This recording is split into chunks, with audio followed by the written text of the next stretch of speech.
Bonjour à tous, c'est Gilles Mansillon. Je vous souhaite une excellente journée. Je venais vous saluer aujourd'hui. J'espère que vous passez une bonne journée. J'étais un peu inspiré quand j'ai ouvert cette chaîne à parler une fois par semaine comme ça, ou de temps en temps, ou une fois par mois. Et puis en fin de compte, vu que j'ai le temps, mes guides vraiment, je sens que c'est bien de continuer à faire ces messages. Donc je continue à venir vous adresser sur ces choses qui sont sur l'ascension et l'évolution des consciences. L'idée, c'est de développer une sorte d'appétit, de soif pour la vérité. C'est-à-dire la vérité, c'est quelque chose d'extraordinaire qu'on ne connaît pas vraiment complètement encore, sinon on ne serait pas là en train d'en discuter. Le problème, c'est que la troisième et la quatrième dimension, il y a toute une substance sombre qui est gluante et qui nous retient toujours un petit peu. Donc on est en train de se dégager de tout ça pour arriver à s'élever dans la cinquième dimension, parce que ce que l'on recherche, on va le trouver, mais il faut aller chercher les choses là où elles sont. Si on cherche cueillir des champignons, c'est pas sur les Champs-Élysées qu'il faut aller, quoi. Donc, et ce qu'on cherche pour l'ascension, c'est à l'intérieur de nous, c'est aller le chercher à l'intérieur de nous.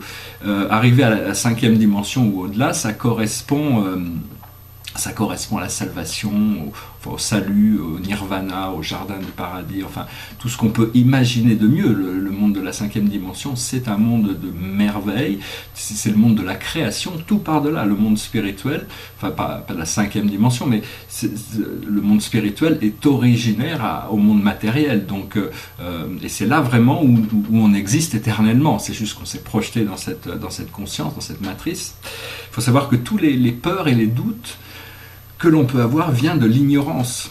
Et l'ignorance de quoi? C'est savoir que, en réalité, la présence de Dieu, l'amour de Dieu, la puissance de Dieu est partout, tout le temps. C'est juste que, vu qu'on n'en est pas conscient, on agit de manière sans cette connaissance, et donc on crée des causes.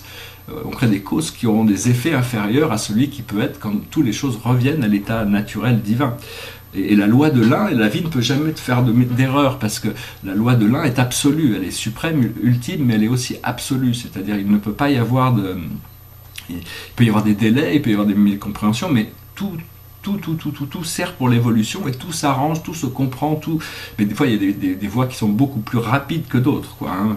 L'idée, c'est de comprendre qu'en réalité, nous sommes notre ADN, et notre ADN, c'est une sorte de corde cosmique. C'est un être universel qui est une réplique de l'ADN du Créateur. Et donc, en réalité, actuellement, on n'utilise que 3% de qui nous sommes, de notre programme, de notre moi divin. 3% pour créer toute cette forme physique, notre attitude psychologique, toutes ces choses nous représentent 3 à 5% de ce qui est codant dans notre ADN, mais au fur et à mesure que l'on arrive à ouvrir notre ADN, 10, 15, 20, 40, 50, 60, 75%, peut-être, je sais que l'esprit me dit qu'il n'y a aucun problème pour reconnecter à 100% tout notre ADN, et ce qui permettrait aussi de reconnecter à 100% tout notre cerveau. Parce que toutes ces choses qui sont non codantes sont relatives à des fonctions cérébrales que l'homme n'utilise pas encore aujourd'hui. Ça, c'est des choses qu'on va découvrir, mais enfin, tout ce potentiel d'éveil à l'intérieur de nous. Le corps, c'est un véhicule, hein, c'est un container, c'est une sorte de vaisseau, c'est-à-dire, c'est ce qu'on appelle le microcosme, c'est un univers d'énergie, il y a des parties visibles et des parties invisibles. La partie visible, tout ce qui est toutes les molécules, toutes les cellules, le corps physique, tout ça, ce n'est que la partie, c'est le haut d'un énorme iceberg d'énergie.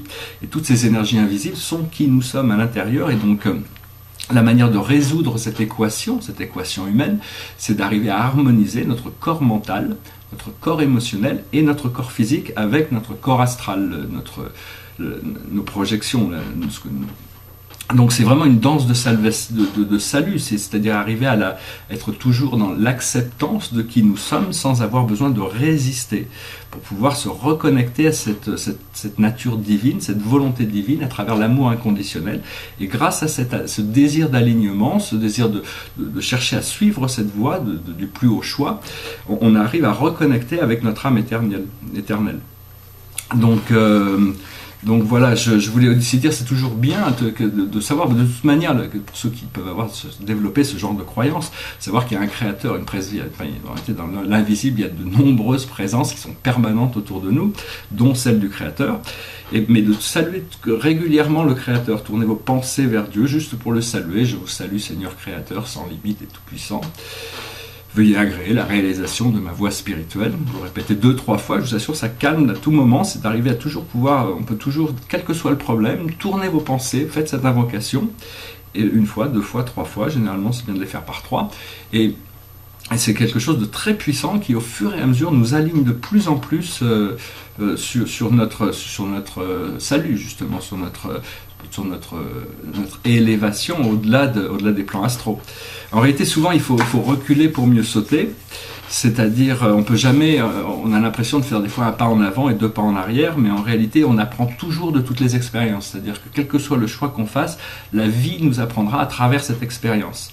Donc, ce qui est très important, c'est de savoir être gentil avec soi-même, arrêter d'être trop sévère, de ne pas arrêter à ses jugements. Il faut arriver à s'accepter tel que nous sommes pour pouvoir avancer plus vite et plus agréablement, surtout. Donc voilà, c'était le petit message que je voulais délivrer. On m'a posé une question, enfin c'était quelque chose dont j'avais parlé, et puis j'étais pas revenu dessus, donc j'ai quelqu'un qui m'a laissé un commentaire, donc c'est bien de savoir que il y a certains qui suivent ces choses de très près. C'était par rapport, j'avais dit que j'allais discuter de mon premier voyage sur Mercure. Alors ce qui s'était passé, c'était dans les années 80, en 1992, j'avais été initié au voyage interdimensionnel, et donc par mon maître guide. Et j'avais commencé à faire des initiations. J'habitais à South Beach, à Miami Beach, en Floride, à l'époque.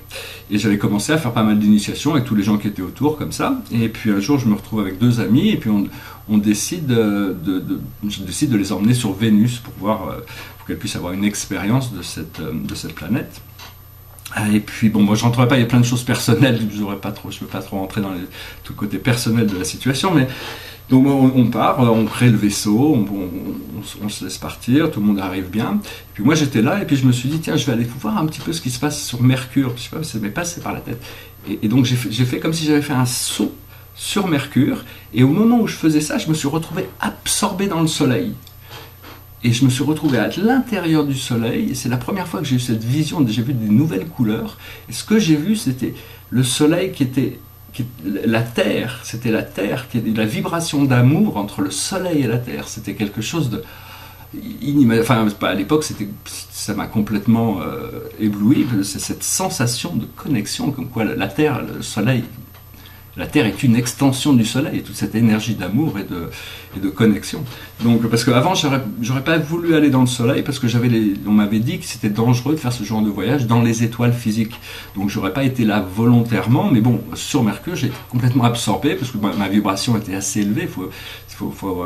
À partir des étoiles, en dessous de la 6e dimension, on ne peut pas rentrer vraiment dedans, mais c'est la première fois que j'ai eu cette expérience, parce que la 6e dimension, c'est une dimension qui révèle de nouveaux sons et de nouvelles couleurs dans l'expérience.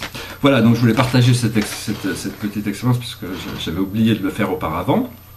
Je vais tirer une carte, je vais montrer 1 ou 2 tableaux, et puis je vais peut-être même essayer de chanter une petite chanson si je m'en sens l'énergie après cette lecture. Bon, la carte de la journée, c'est confiance. C'est-à-dire, il faut avoir confiance. Au plus on a de confiance, au plus les choses se passent bien. Il faut savoir qu'il y a une force intelligente qui fait que toute la vie fonctionne. L'univers, c'est quelque chose d'extraordinaire. Et cette force, elle fait partie de nous. Elle est tout autour de nous aussi, à notre niveau. Et à tous les autres niveaux aussi. Mais il y a toute une intelligence collective consciente qui travaille pour nous. Donc c'est juste de ne pas remettre en question cette confiance, justement. Donc voilà, j'espère que vous avez trouvé ça intéressant. Je vais peut-être faire une petite vidéo, je vais peut-être continuer un petit peu là. Alors c'est 2